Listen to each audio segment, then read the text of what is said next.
News 18 के viewer को जुले इस वक्त हमारे साथ कर्नल सोनम वांगचुक महावीर चक्र जो करगिल वार में एक्टिवली पार्टिसिपेट किया, एक यूनिट को कमांड भी कर रहे थे। सर, तो आज से 25 साल गुजर गया करगिल वार को, किस तरह से आप देखते हैं? बिल्कुल, वो जो यादें हैं, जिस तरह से मेरे को जब भी कारगिल विजय दिवस पास आता है, समीप आता है, तो वो यादें जो हैं ताज़ा हो जाती हैं।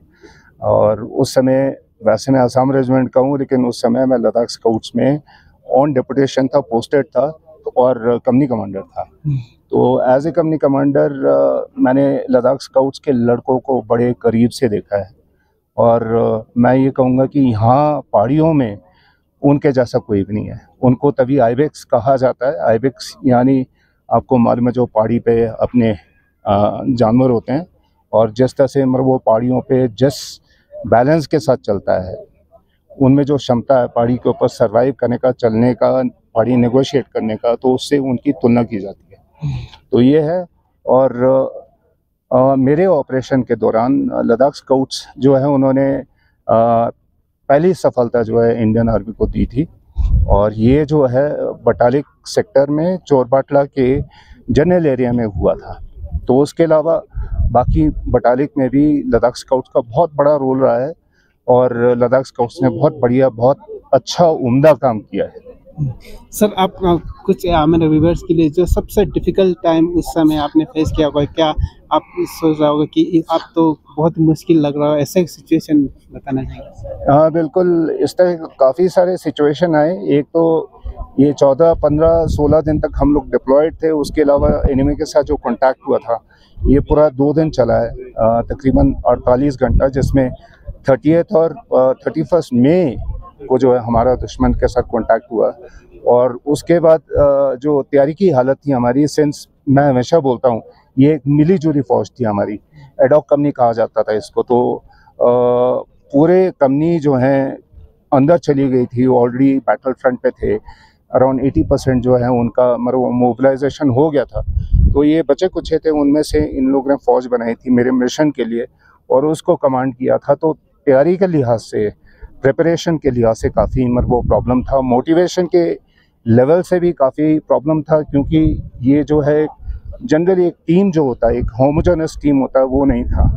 तो इसलिए हमने दलाई लामा जो है सीनियर, जैसे उन्होंने कहा, इनकेस दलाई लामा के दर्शन होते हैं तो मोरल इनका हाई हो जाएगा, तो वही हम लोगों ने किया था। और उससे बहुत ही फ़र्क पड़ा लड़कों में। और उसके बाद जो उन लोगों ने काम किया, वो तो सारा जो है हिंदुस्तान जानता है, नेशन जानता है। सर, आप अपने टीम से जो शहीद हुआ था, तो उस समय शहीद हुआ था आपकी टीम से कुछ जवान ऑफिसर, तो उस समय आपको क्या महसूस हो रहा था, क्या लग रहा था? नहीं, महसूस तो उस समय लड़ाई के मैदान में, जब आपका साथी जो है, मेट जो है, अगर ज़ख्मी हो जाता है, तो मोराल में बहुत फ़र्क पड़ता है। और हमारी ये कोशिश होती है कि किसी भी तरह उसको सेफ्टी की तरफ पहुंचाया जाए, उसको इवैक्यूएट किया जाए। लेकिन उस समय हमारी परिस्थितियां ऐसी थी कि थोड़ा मुश्किल हो गया, कर नहीं पाए। कम्युनिकेशन जो है वो था नहीं। रेडियो ऑपरेटर जो होता है, जिससे हम कम्युनिकेट करते हैं, तो वो लड़का जो है उस समय नहीं था वहाँ पे। और एक जो है टीम फैल गया था, थोड़ा सा बिखर गया था। तो ये प्रॉब्लम आया। और उसी समय जब ये इन्हीं परिस्थितियों में हवलदार सेवांग रिक्सिन जो है, लेट हवलदार सेवांग रिक्सिन, वो शहीद हुए। उनके दुश्मन की गोली लगी। दुश्मन ने हमें बड़ी चालाकी के साथ एम्बुश किया।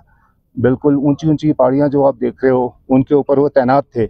और जब हम अंदर गए, वो एक तरह से एक बोल था, तो उन्होंने हमारे ऊपर फायरिंग किया, और हमने अपने साथी को अपने सामने गिरते हुए देखा।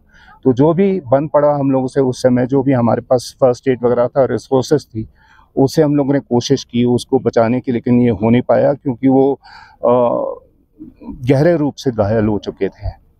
तो बाकी उसके बाद फिर मैंने अपने लड़कों से अपना साहस लिया, मनोबल जो है उनसे लिया।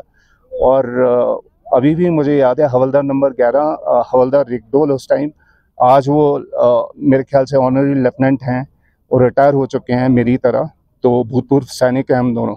तो उन्होंने मुझे हौसला जो है दिलाया, और उनका डिटर्मिनेशन और उनका जो विस्डम है, जो लड़ाई के मैदान में जो उन्होंने मुझे कहा, तो उसको मैं कभी नहीं भूल सकता। सर आखिर में वॉर रिलेटेड आप कुछ बताना चाहेंगे जो मैं पूछना? वॉर रिलेटेड मतलब यही है कि हमारे ऑपरेशन का जो चोर बाटला, उसका सिग्निफिकेंस, उसका इम्पोर्टेंस जो उसके बारे में बताना चाहूँगा। चोर बाटला टैक्टिकली एक बहुत ही इम्पोर्टेंट पास था और उसको सिक्योर करना बहुत ज़रूरी था। और उस समय जो है एक लड़ाई चल रही थी, पाकिस्तान उस साइड से मर वो कोशिश कर रहा था जल्दी से जल्दी मर वो पहाड़ी ऑक्यूपाई करे, हम लोग इस तरफ से कोशिश कर रहे थे। और ये हमारी किस्मत थी लद्दाख स्काउट्स के फॉक्सट्रॉट कंपनी की, और जिसका मैं कंपनी कमांडर था, कि हम वो कर पाए। हम लोग ने ईस्टर्न जो फ्लैंक है चोर बाटला को, उसको हम लोग ने सिक्योर किया और एक पोस्ट जो है हासिल किया पाकिस्तानियों का, जिसमें हम लोगों ने उनके 9-10 आदमी मार गिराए और बहुत बहादुरी का काम किया लड़कों ने, जिसकी वजह से ये पहला सक्सेस इंडियन आर्मी को मिला। और उस दौरान जो है इस ऑपरेशन के बाद हम लोग को पता चल पाया, जो हम लोग ने इंक्रिमिनेटिंग डॉक्यूमेंट्स हासिल किए उनके डिप्लॉयमेंट से, जैसे साफ पता चलता था कि ये नॉर्दर्न लाइट इन्फेंट्री के जवान हैं और पाकिस्तान के रेगुलर फोर्सेस इसमें इन्वॉल्व थी। वो हमेशा बोलते रहे ये मुजाहिदीन हैं, नॉन स्टेट एक्टर्स हैं, लेकिन ये जब हम लोग ने एविडेंस हासिल किया तो उससे उनका पर्दाफाश हो गया पूरी तरह से। बहुत बहुत धन्यवाद सर। Thank you. हाँ, तो ये थे करगिल वॉर के हीरो महावीर चक्र सोनम वांगचुक, जिन्होंने अपना जो रास्ता जिस तरह से जो करगिल वॉर के दौरान उन्होंने डिफिकल्टीज का सामना करते हुए उनका जो पाकिस्तानी दुश्मन का सामना किया उसके बारे में बताया। मैं और मेरे साथी सोनम न्यूज़ 18 के लिए।